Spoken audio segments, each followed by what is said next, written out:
Isang creative director si Marcos sa isang top-tier agency sa Pilipinas. Pero ang pagiging genius niya, lahat yun drawing lamang. Isang malaking kasinungalingan. Iritado siyang naglalakad paikot-ikot sa loob ng kanyang opisina. Inaatake na naman siya ng acid reflux niya. Nangangasim na naman ang sikmura dahil sa stress. Nakatira siya sa penthouse. Puro salamin ang paligid niya. Pero gabi-gabi siyang lunok ng antacid habang nakatitig sa laptop niya. Naghihintay ng ideya na alam naman niyang hindi manggagaling sa sarili niyang utak. Problemado siya dahil mayroon siyang pitch para sa isang global tech giant. At kapag hindi siya nakapaglabas ng masterpiece, ay kakalkalin na ng mga board of directors yung mga discrepancy sa department niya. Magnanakaw lang naman siya ng momentum ng iba. Hindi niya kasalanan na nasa mataas na pwesto na siya ng kanilang kumpanya. 11:30 na ng gabi at nasa opisina pa rin si Marcos. Kinakalkal niya ang mga lumang files ni Leo. Si Leo, siya ang dating junior designer na nagpakamatay sa balcony ng 4th floor. May 3 buwan na ang nakakalipas. Work-related stress daw ang dahilan kaya nagawa nitong tumalon sa building. Napangisi si Marcos dahil alam niya ang totoo. Alam niya na dahil yun sa pananakot niya, nasisirain nito ang karir ni Leo kapag sinabi nito na siya ang may-ari ng Lumina campaign. Putya, patay ka na Leo. Bakit mo pa ba ako ginugulo ng ganito? Inis na palatak ni Marcos. Napahinga siya ng malalim. Inilibot ang paningin niya sa malawak niyang opisina sa kanilang kumpanya. At kahit naiinis sa kinakaharap niyang problema, ay masaya siya sa nakikita niya. Iniligpit na ni Marcos ang kanyang mga gamit. Kailangan niya nang umuwi. Pakiramdam niya inuubos ng problema niya sa opisina ang lakas niya. Kinuha niya na ang bag niya. Bag na nagkakahalaga lang naman ng kulang 1 milyon. Regalo niya sa sarili niya noong makuha niya ang recognition na inaasam mula sa Lumina Project. Naglalakad na siya papuntang elevator. Wala nang katao-tao noon. Sobrang tahimik ng hallway. Kaya dinig na dinig ang tunog ng mamahalin niyang sapatos na suot-suot niya nung araw na yon. Pagtunog ng elevator pabukas, mabilis nang pumasok si Marcos. Nakatingin siya sa sarili niyang refleksyon sa makintab na pader ng elevator.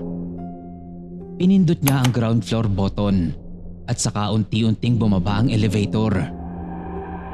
10, 9, 8. Bumagal yon at huminto sa 4th floor. Bumukas ang pinto ng elevator habang napatingin naman si Marcos sa kung sino ang papasok. Pero wala.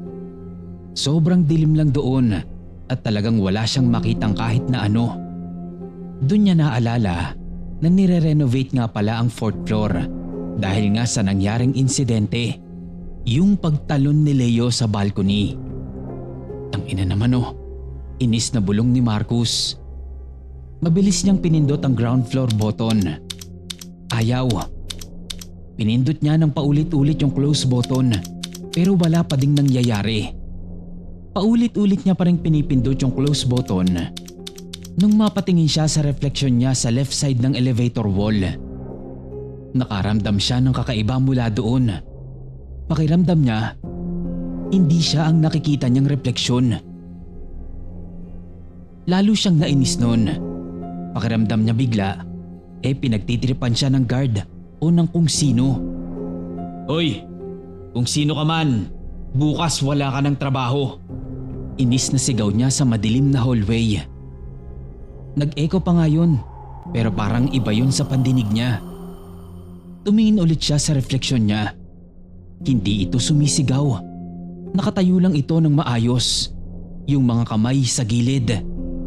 Tapos yung refleksyon, may ginagawa na hindi ginagawa ni Marcos. May kinuha itong silver na flash drive mula sa bulsa nito. Yun yung flash drive na laging daladala ni Leo noon Doon nagsimulang dumagundong sa kaba ang puso ni Marcus. Napalunok siya, nagkusot ng mga mata. Hindi to totoo. Pagod lang ako. Sinubukan niyang kunin ang cellphone niya para tumawag ng security. Pero hindi niya maigalaw ang kamay niya. Parang nabalot ito ng malamig na hangin. Pagtingin niya sa ibaba, yung kamay ng refleksyon niya ay may hawak ng cellphone. Tumingala yung refleksyon. Hindi na ang sariling mukha ang nakikita ni Marcus, kundi mukha na ni Leo. Lubog, madilim, at puno ng galit ang mga mata nito. Sabi mo business lang to, Marcus. Sabi ng refleksyon, pero hindi nang galing sa bibig yung boses. Galing ito sa mga speaker sa kisame ng elevator na basag at puno ng static. So, let's talk about the new campaign. Sabi pa nung refleksyon. Pagkatapos ay biglang nagsara ng malakas yung pinto ng elevator. At sa lakas ng tunog na yon ay parang nabingi si Marcus. Hindi gumalaw ang elevator. Imbis na bumaba, ay biglang lumamig ng sobra ang loob nito. Kita ni Marcus yung hininga niya, isang maputing usok na yun. Yung mga stainless steel na pader ng elevator ay nagsimula ng lumundo. Gumalaw ang loob ng elevator at parang nalulusaw yung mga pader na bakal. Nagiging parang liquid ang mga pader na yun. Humakbang palabas yung refleksyon niya. Hindi siya lumusot na parang multo, kundi parang pinipilit niyang lumabas mula sa bakal na nababanat at napupunit. Gusto nang sumigaw ni Marcus, pero hindi pa rin siya makagalaw.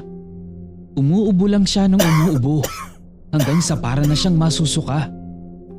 Lumabas mula sa kanyang bibig ang malapot na itim na likido.